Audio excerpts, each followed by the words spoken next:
Okay, so the pizzas are out of the oven now. It's almost time to eat. So let's have a look. These are the two 6-inch pizzas. I put them onto a cutting board already. So this has got ham, onion, and our egg, and this is the ham and the crab stick. When you go to cut these ones, because they're a bit smaller, I'll probably cut them into 4 pieces. I've got a pizza cutter. If you don't have one of those, you're going to have to use a big kitchen knife. If you don't normally use those at home, make sure that you ask your parents to help, or maybe an older brother or sister.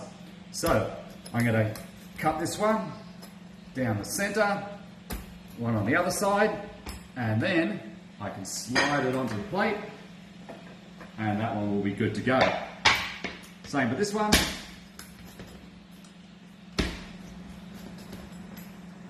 That's okay. Actually, I've got to use it to slide it onto the plate. While I've been doing that, my pizza should be just about ready.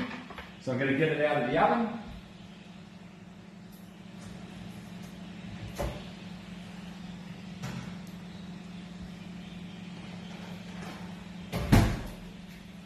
Right, and here it is. So I'm going to cut this one up in just a moment, and then it's time to eat.